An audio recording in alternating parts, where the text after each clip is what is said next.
Thanks very much, Leah, and thanks for the opportunity to present. One of the things I want to explore today is the fact that perhaps we need some new language. I, like many of you, have probably picked up hundreds of documents which tend to use terms fairly liberally, and I've just used three of them there: unique, livability, strategic location. The number of times we see unique used often grates with me, because unique in itself is a concept that there's nothing else that replicates it anywhere else, and yet we all feature lots of unique things. So why are we doing this? Well, we're all trying to achieve what I call say a point of difference, something distinctive in our brand, and I'm seeing we've just seen that with both Dandenong and Wyndham.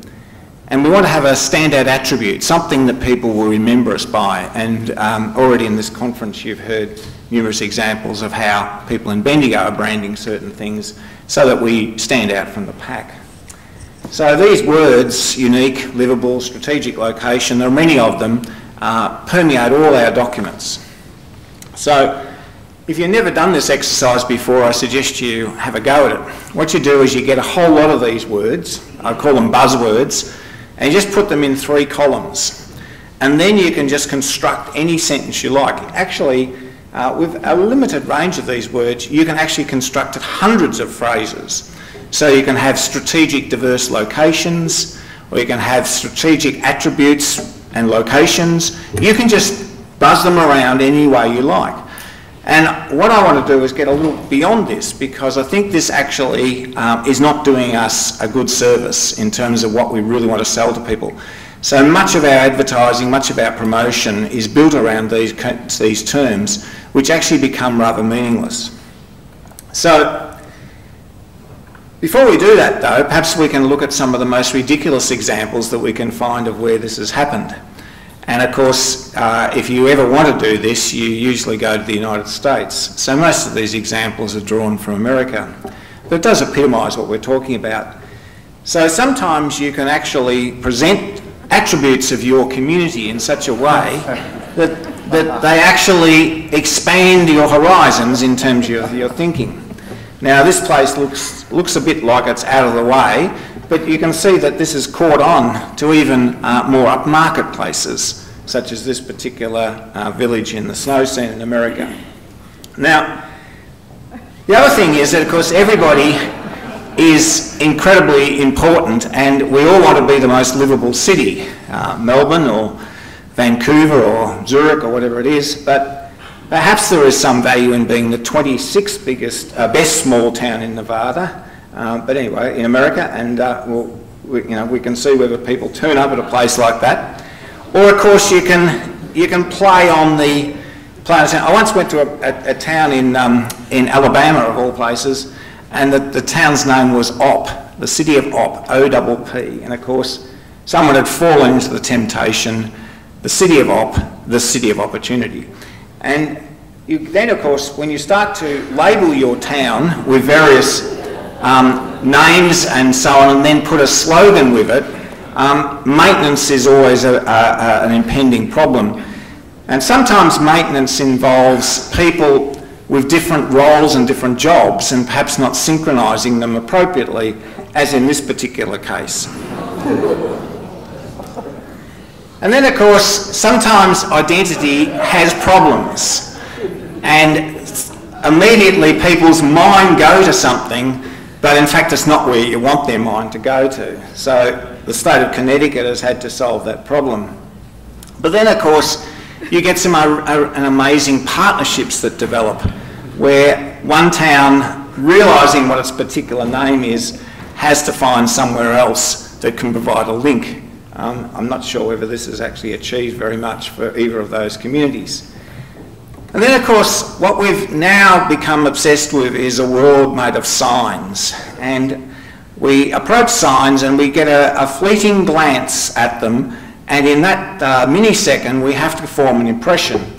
Now this is taken from Traffic Engineering 101 in the UK, where you approach this sign, which is fairly unfamiliar in what it might be, and but you think, wow, well, there's some sort of way in which I can navigate around things. But of course, when you reach the roundabout, you're confronted with this And I'm sure the locals know how to navigate, but of course you always think, well, if I could only get up above this and look down on it, I'd be able to understand what's going on. And of course that's what you see when you look down from above. So when we send these messages, we need to be very clear about the sort of messages. So one of the terms that's been used so often is livability. And we're all familiar with this idea of Melbourne being the world's most livable city, and yet we tend to look sort of a bit sideways at it and wonder exactly what does this mean. So we were doing some exercises with the council about 18 months ago and talking around the concept of livability. And I think it's inevitable in an elected group of officials at a council that you'll always talk up your community and you'll talk about, yes, it's a great livable place. And as a result of that, we started to examine in our strategy unit what might this term livability actually mean. And could we in fact demonstrate it and could we measure it? Now, if you are familiar with what's going on in the literature on this topic, The Economist magazine, the Mercer Index, Monocle magazine, these are all using a set of metrics to measure the livability of cities. One of the problems, and this is where it's sort of, yes, Melbourne gets in, but anything below that sort of scale just doesn't appear. These are big city indexes and they use metrics that are not necessarily applicable in many parts of regional Australia or simply wouldn't work in a suburban setting. So what we did notice though was if people start to construct their own livability index, they're often prejudiced in what they might choose. So, I mean, to use a ridiculous example in Bendigo, if we were to say, in order to be livable, you must have a nationally recognised art gallery, immediately it looks like we've constructed the livability indicators to produce a result that we'd like to see. So we workshopped the term around and started to get council thinking along the lines that perhaps there were a range of things that we could measure which would measure more than just perhaps the superficial image of the city. What we found was that the concept of presentation and appearance, and it's interesting, I think we're seeing exactly the same model in what you've just looked at with Dandenong and Werribee, is that presentation and appearance, the perception of the place, how it comes across to people was incredibly high. So about 18 months ago, our council came up and you heard the CEO, Craig Neiman, this morning talk about a vision as Greater Bendigo working together to be Australia's most livable regional city. Now, that falls into that same category. It's potentially a set of buzzwords. What does it mean? How do you prove it? How do you demonstrate it? It's gained some resonance within council because it then became part of council's 2014-15 plan, as did a set of livability indicators, which I'm going to talk to you about. And it will almost certainly now, in the 2015-16 plan, become part of the strategic indicators that we're required by state government to include in the council plan. So, in developing livability indicators that were meaningful, we could easily come up with endless lists. But what we decided was that it was very important, if we're going to use a term like livability and then be able to account for it, that the terms were comparative, and I mean by that the same thing was being measured from one place to another, that we could compare ourselves, that the information was readily able to be sourced, so you didn't have to spend a lot of time searching for it, and so it was fairly reliable in the sense that all organisations, all cities could find that same information. It was updated regularly, and some of this does obviously rely upon the 5-yearly census. And that while we might pick a particular indicator, it was actually representative of a set of elements. And so you could just have endless lists of indicators, but you needed to pick one that would perhaps stand out and represent a range. And it was useful to council, so council could actually measure its activities by it, and of course getting the council to actually agree that these were important and relevant was an exercise. So eventually we settled on 24 indicators, and I won't go through the details of every one, but they come under 4 broad headings. Where I've highlighted them in red, there's probably a greater relevance to economic development activity. So what you're seeing here is a range of indicators that in fact cover social, physical, economic, cultural elements of the city. So these were some, and as I said, I won't read them, you can see them yourself. And then under the heading of presentation and vibrancy, we've got a range of others. And you can see that this is going much more to the quality of life. And in fact, these are far deeper than the sort of things which are often measured in these sort of worldwide livability indicators. And so under that presentation and vibrancy, there were 9 themes. Some of them are really down to some really detailed stuff around people's health. They're about the sort of the layout of the city, the way it works. They're obviously around things like unemployment, productivity, attendance at education, and so on. So you're getting the theme from these, so these 4 themes. And it's an attempt to try and cover that particular ground. So, important to point out that the indicators are just that, they are indicators. Whilst they may have been translated into sort of almost goals and aspirations, they are meant to represent a broader theme. Very importantly, council isn't responsible for every one of them. There are some that council can be directly held accountable for. This measures our performance. For some of them, council can only be a contributory to them. They're roles and responsibilities of other organisations. For some of them, we can merely only advocate or lobby. But I think you could also argue that if we didn't advocate or lobby for them, we would be derelict in our duty as a local government. So this, of course, led to the inevitable outcome, how do we score against the indicators? And I think while there was an initial emphasis on the idea that we would have indicators that would show that we were the most livable regional city, and we'd pick indicators that would score well. In fact, what we of course found was that we were scoring very well on some of them and actually very poorly on others. And it started to orientate people's thinking. So for an example, one of the units within the city recently did an examination of all the work that they do in that particular unit, realised that 17 out of the 24 indicators, they had a direct impact on them and that they could impact on the outcomes of those results from the indicators.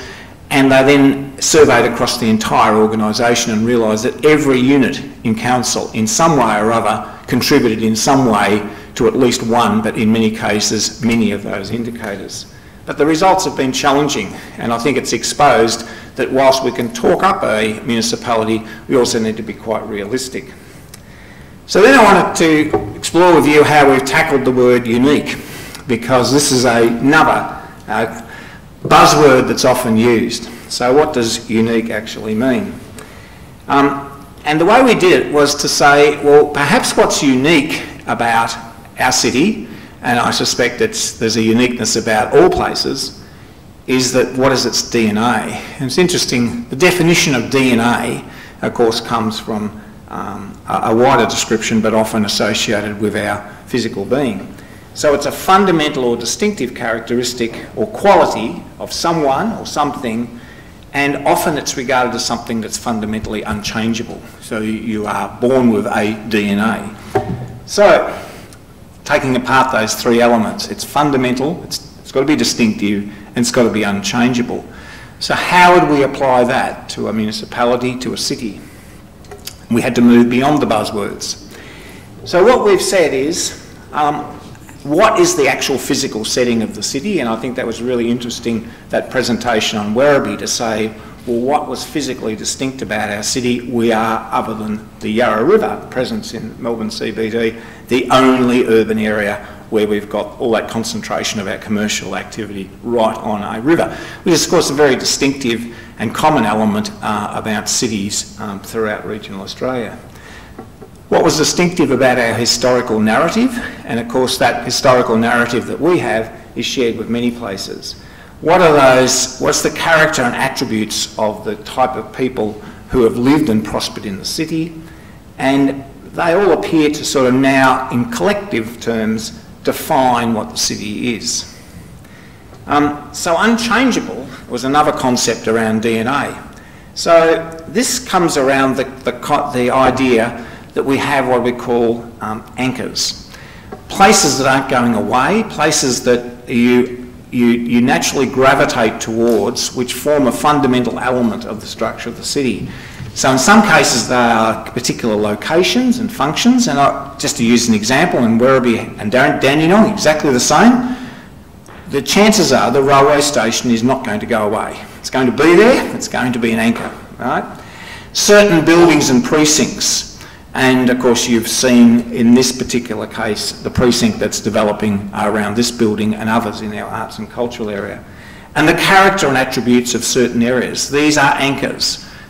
They're highly valued by the community, they're not going to change. Building on top of that is the concept of institutional anchors. These are functions and roles which are unlikely to shift, and some of the classic examples we'll see of those are things like anything usually associated with a religious establishment, a church, it could be a synagogue, it could be a mosque, whatever it is. Once they're constructed, they're very unlikely to change use, although there have been instances where they have. But the same sort of thing, investment in a major hospital. These are things that we can say are going to be there.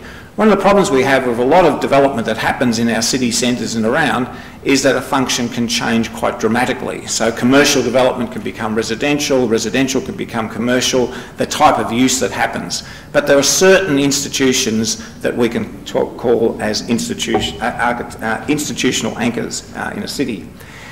So what we did was we actually got someone completely from outside of Bendigo who was reasonably familiar with Bendigo but was familiar with many places in Australia and around the world. And we got that person to do some interviews with some people and try and define what were the key elements of the DNA of the city. This is just a very short snapshot of half a dozen of the things that this person identified. But it was really interesting that the idea of manufacturing and innovative manufacturing, which had come from the goldfields, of course, and which was characterised our early history, was still present in the community. The cultural legacies of a number of different people from around the world, the importance of long-established institutions, which I think, very much characteristic of many of our older regional cities, the degree to which the place is self-contained and doesn't have a reliance on other people, this ethic of supporting community leaders. A constant theme that came out from the interviews with younger people was this idea that young professionals will go away but will return, and of course the developing sophistication of the arts scene. Now they were just examples, so what we have in that sort of work and some more detail that's been done below that level is understanding what the DNA of the city is. And in a way, I think, again, Ballarat and Werribee had to understand their DNA in order to move forward. So if we take some conclusions from that, you could look at our work and say it's quite esoteric around livability and DNA, but I think it actually provides a really interesting contribution. It's taken us into new directions in the way in which we see the city. It's moved us beyond just relying on buzzwords and spin, and it provides a platform for the next stage. So the next stage, and this is just to wrap up, is to look at the concept of what might constitute a great small city. And we are small cities really in a world context. We've been looking at some work, particularly around what the city of Dunedin in New Zealand has done. And just to give you one example of how a city, Dunedin, about similar size to Bendigo, is operating in some different realms. They were just recently named a UNESCO City of Literature. There can only be one of these designations for a city in a country. So here's a city of similar size to Bendigo that's now got UNESCO ranking. So we turned our thinking around DNA to this wider international scale and sort of said, well, if we operate at this scale, around 100,000 people with these particular attributes, where do we sit on a world scale? Where do we punch above our weight? And what we found is that whilst there are some obvious ones, there are perhaps some other areas that we haven't really explored in the past. So how do we get onto that global stage, and how do we excel in an extraordinary way? So what we're actually working up towards is the idea that there are perhaps 10 qualities that might separate you at an international level.